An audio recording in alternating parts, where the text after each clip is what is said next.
sorry, I've already forgotten your name and I want to thank you. Mike. Mike. Mike and Candy and everyone for being here, and Taryn for your reading. I'm going to start with a poem called A Response. The first line is hard to see, and it's a quote from a poem by Simon West. A response. Hard to see, scratch, not seen at all. Reevaluate how, understand why, what is seeing at all. Something innate, scratch, vision, visible, the adjective as though something the universe deemed worthy, scratch, evolutionary, consequential, the peak of this star's EM spectrum. Discerning wavelengths, conferring information with solidity, in a realm pertinent to survival, operating as detectors, analogous or by definition. Words struggle to define a spectrum that is continuous, separate one thing from another in a clearly impossible way. Okay, so my main piece is a short story. While I would like to just read it and let it speak for itself, it's a little difficult, so it does need some introduction. The piece is written in 12 short sections. I'm going to use a small amount of physical cues to sort of help you link those sections. It does not flow chronologically, but it is the piece that is being published in this year's Emerge 16 anthology for the Writers Studio, and it's a piece I'd really like to share with you all. Object, obsess, compulse. The asphalt is too dirty. He doesn't want to look down at it, but he has to watch his feet. There, atop puddles of murky water, the steely sunlight struggles and wanes. Car headlights flash as they pass. He squints and cringes away. Oily patches on the road reflect a spectrum of browns to dark violets, unwelcoming colors that wash slowly down tar grooves and cracks through gutters. Nothing remains in the angry void left in his hope's wake. Nothing but for the slow, steady pelts of the icy rain. He focuses on the rhythmically falling droplets until they calm him, and he can slow, finally, to a stop. He looks to the sky, seeking relief. It provides him with substitutes, much more satisfyingly cool and pure than the salty, warm streams that are confined to the repeated path from the corner of his eye to the side of his jaw. Excitement runs to his fingertips, electric as though his touch could breed brilliant white light. Compared to the racing of his heartbeat and tumultuous thoughts, the figures in gowns and suits move too slowly. He is braced, ready. He is waiting for the time to come when he will leap all the way to the altar from the cold, hard pew. He smiles because he knows this is the right thing to do.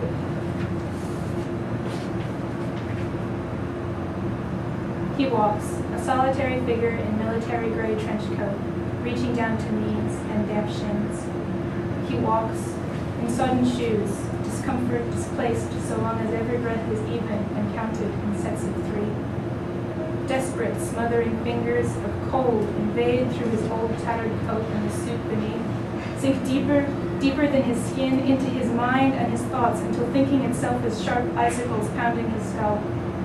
It is always, must always be, this same coat, same shoes, same tweed hat, same black dress suit, even if they are aged and scuffed and worn off color, hanging slack and loose on his gaunt frame. The rain hardens on his face. He senses some turmoil in himself, but he does not understand it. He lets his head drop back down, and sound pounds around his ears on the stiff brim of his hat. He can hear some distant chant in his mind that this time is the last, but he is not sure how long he has been chanting it. He removes his hat to quiet the pounding. Droplets quiver at its rim. He detects some lingering impression throbbing at the base of his skull that he is sure is important, is the source of everything, is the only thing that matters. Resolution stirs in him, as though on the edge of knowledge, and some sense of shame and regret fades away. He stands up. He is not ashamed. He will let everyone hear, see his face, know his heart, even if the force of their gaze burns at his skin. It is what he didn't do, and so what he must do now to make it right. This time it is his last chance. He will not hesitate.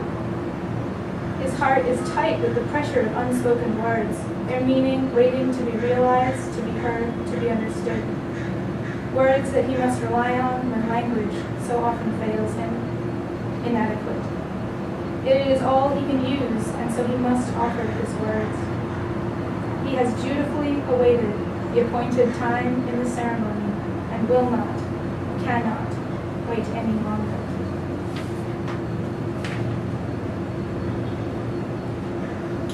He is focusing only on retracing his steps, the exact steps, as exact as they can be, moving his legs quickly but taking short, agitated strides, often broken awkwardly to avoid large puddles and seams and cracks in the pavement that threaten to unhinge him. Every accidental splash is deeply unsettling, and so he must focus on the steps themselves and where they lead to hold his nerve.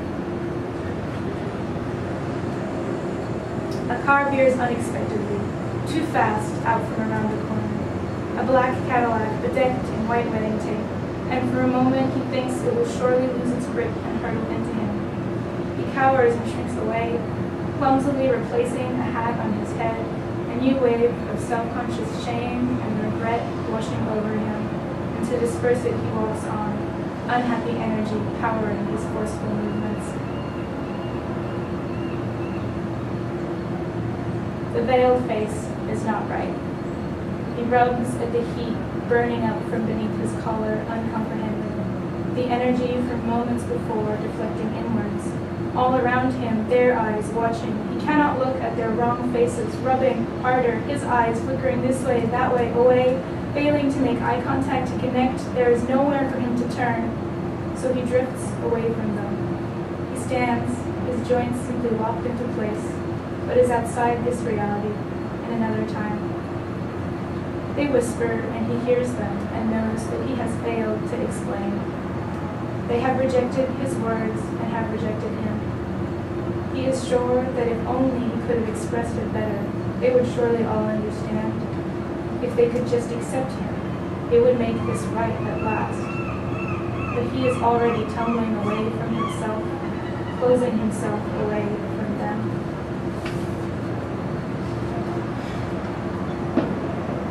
A shop door left ajar is quickly shut as his passing displaces cold air into unwanted places, sealing him off with only the empty streets for company. The smell of food and warmth lingers, and he jerks his head involuntarily away. There is nothing but his own deep need beating his hollow stomach. And the need is engorging, expanding. He is getting closer. He hesitates only briefly before crossing the street, unwilling to lose his momentum, swinging arms restlessly as he glances for traffic, noticing peripherally the cold, wet, empty, miserable gray of his surroundings, only in that it shouldn't be like this, and he clicks his tongue 3 times to try to dislodge the feeling that it isn't right. The church bells toll. It is near, since he can hear it over the rain and past the buildings of the winding streets. He feels a familiar urgency, a compulsion surfacing. All of the wrongness about the day falls away, because he will soon be able to rectify this one key wrong of his past. There is nothing else in this moment, just an eager swell of deep emotion, waiting to be released. He stretches out with difficulty to span the threatening puddles, but now he is smiling broadly, knowing that this time it is the right thing. His collar is upturned, his hands deep in his pockets, and though he walks on, he may as well be unmoving, for the background of brick buildings continues monotonously against a skyline of church steeples and factory chimneys.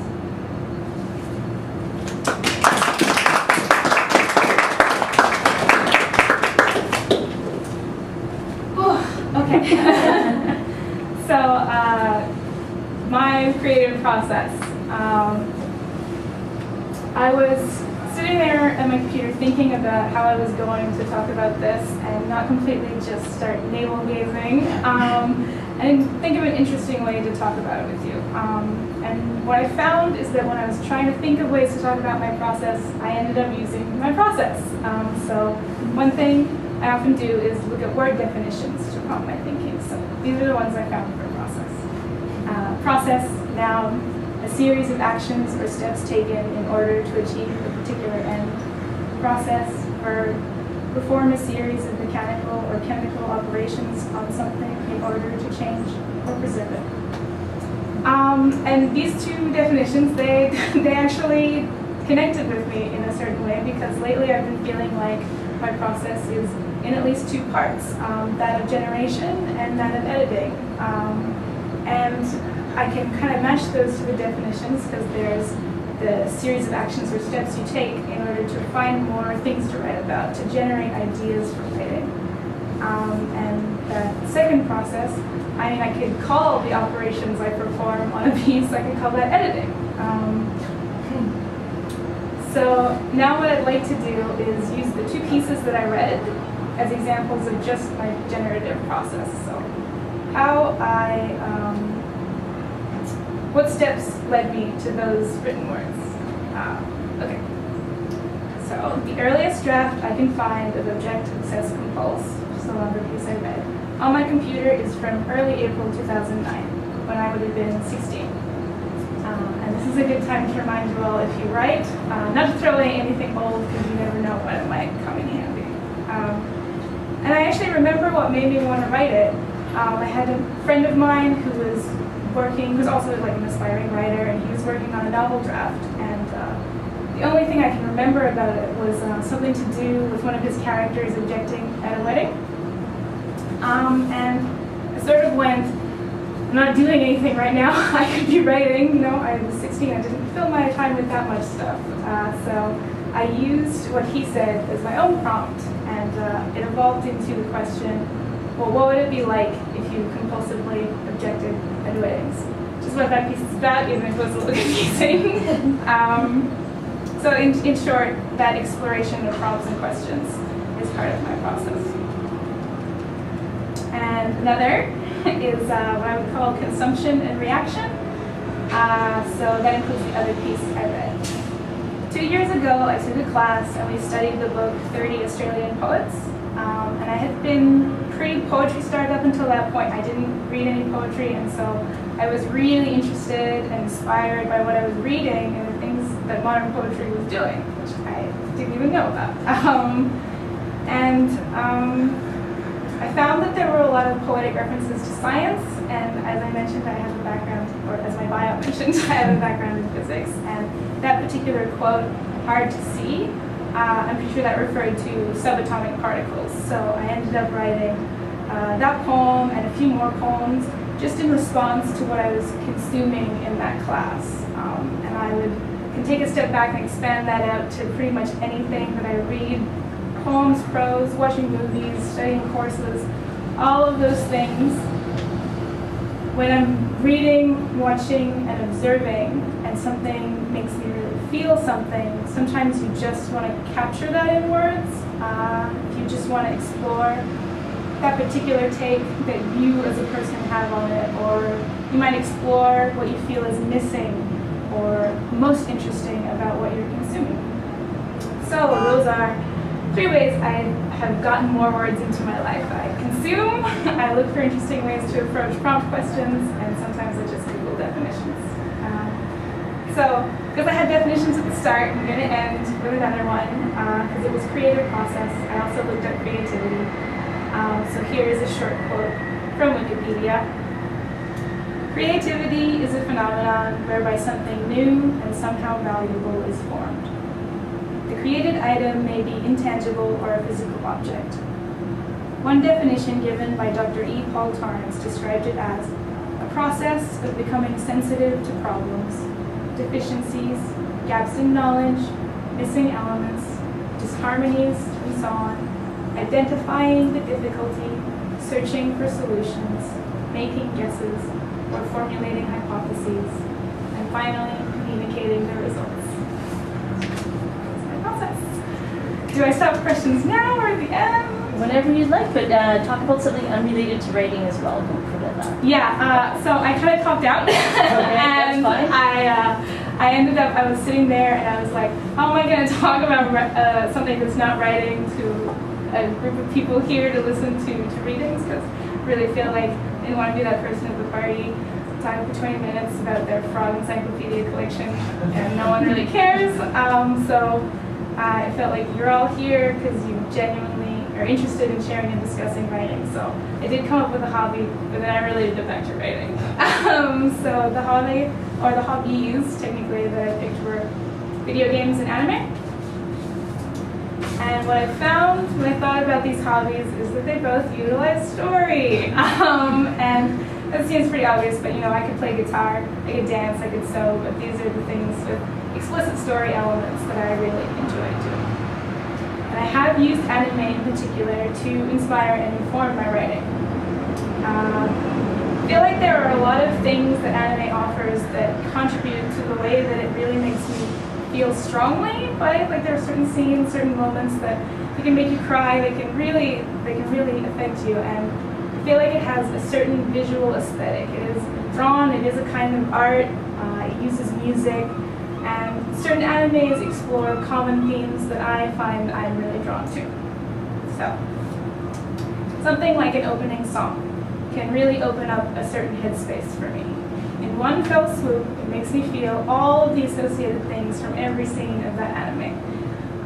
And this says as much about music as it does about the way that anime uses music. And this is my writing-related example. When I edited Objective Says Compulse, I actually had the opening sequence song to the anime Elfen Lied on repeat. So that got me into that space. And there is no connection between that piece and that anime except for the depth of feeling that I really wanted to access when I reviewed that piece. So it made me feel something. And then there are visual landscapes that might stick in my head from an anime that I will want to somehow explore with my own words. And Ergo Proxy is the anime example. It was the original fuel source for my novel In Progress, Cascade. And although storylines don't really match at all, I still think of that anime and the images of it when I want to get into that headspace to write about it. I had to kind of temper myself because it turns out when I start talking about anime, I can actually talk about it for a really long time. So the biggest, obviously most similar element to story writing is stories, arcs, the things that animes are about. And what I find most, like in the two animes I just cited, Elfen Lied and Ergo Proxy, and a bunch of other ones that I really enjoy, they often explore these questions of humanity and really basic questioning of, does humanity have the right to exist? So, for example, in Elfen Lied, there's a mutated deviation of the human race that could wipe us out and replace us. And it's dark, so humanity does not respond positively to that threat, but it raises interesting questions. And in Ergo Proxy, the other anime I mentioned, it's post-apocalyptic, so the world has already been destroyed by humans.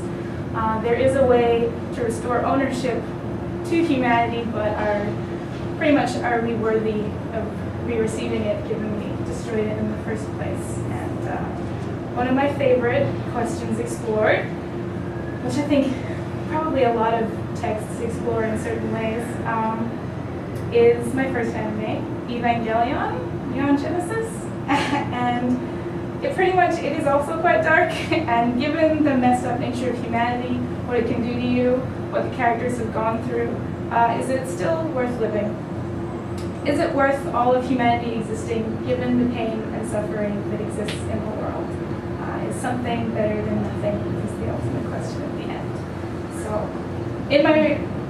back to my writing, I find that I'm always looking for ways to capture that emotional effect and those climactic scenes that really stay with me. And I feel like it pushes me on to strive for something bigger and stronger than what I write. That's my non-writing that's really about writing, and thank you all so much for listening so patiently. Yeah. free to ask me anything.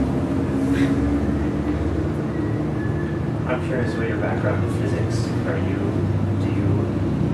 Do you ever consider that there's a big divide between that background and your creative work? Or alternatively, do you ever try to bring those together? Or is that something you think about? I guess in the poem I kind of bring them together, but I actually, okay, let me think about this question.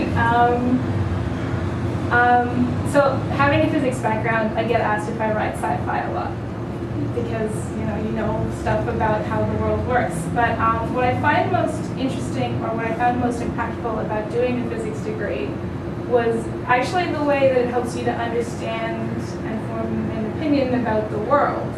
So in that sense, it informs my writing because it gives you a really different perspective on just the way that things are, like the macro scale that we operate on, which is sort of weirdly different to the scale that you study in physics, but really interesting.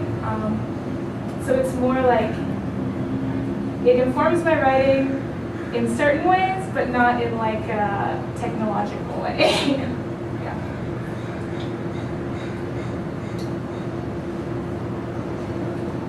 All right. Well, thanks very much, Hannah.